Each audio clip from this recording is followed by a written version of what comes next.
Make sure to stay until the end. We'll explain how to fix valve lifter noise without taking the engine apart.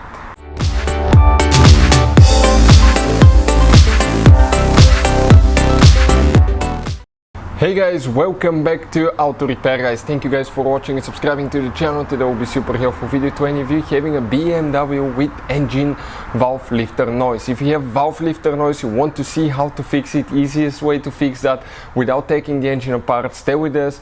We'll explain that step by step in this video today guys. We'll explain what we recommend, what to use and what to avoid, and actually an additive that's going to save your engine guys and make it last longer. All that will be covered in this video today.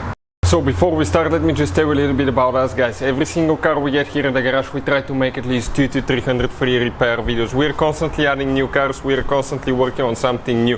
Why we do all that? Simply because our mission here at the shop guys is to save you as much money as we can. All we need guys in return, please subscribe to the channel, like the video, that way we can keep making these absolutely free videos. And if you guys want to see where to buy cheap tools, parts, anything for your car, check out the link in the description of the video below. That's where we get all our tool supplies from, and you can save a ton of money. So let's start on it now. So practically any BMW, gasoline, diesel engine, doesn't matter what it is guys, sooner or later, any car, it's very likely that you will develop valve lifter noise. Many of them will have hydraulic valve lifters. Those hydraulic valve lifters will wear out with time. Now what can actually help decrease that noise and almost fix it all the way? In our cases, we will say 9 out of 10 times it was completely gone. And what will prevent that noise from coming in the future? All that will be covered today. First, it's recommended guys, okay, and make sure to stay until the end. I want to tell you why. Use leaky moly engine flush before you do an oil change. Okay, do that engine flush.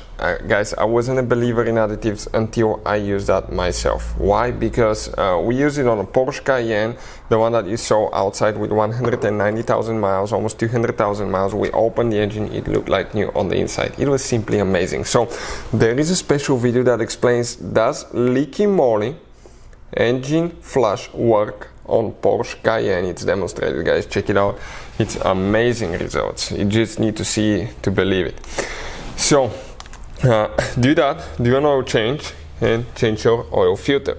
Always use the oil that's recommended for your specific BMW. It could be different viscosity here, but ours is 5W40. Make sure that it meets your specifications for your specific BMW. Leaky molys are amazing. We use a lot of leaky moly products. Nothing sponsored, everything purchased by ourselves here guys, but these are things that we learned during the years being mechanics, and we want to share that experience with you. When you add the oil, leave a little bit of room and add Ceratec. These guys can easily fix valve lifter noise. Ceratec is amazing. It's a high-tech ceramic wear protection, and what it does guys, okay, reduces wear significantly. It's a low friction effect, reduces emissions and improves motor performance. If you open it, you will see that it reduces friction by 75%, okay, right here, and it will reduce wear by 34%. As you know, some BMW engines are known for connecting rod failures, line 20, N54, N55. Multiple engines, I think the N20 is on cylinder number 2 quite often. So using Ceratec will extend the life of your engine. Another thing, it can make your turbos last longer, because most of the BMWs are turbo engines as well.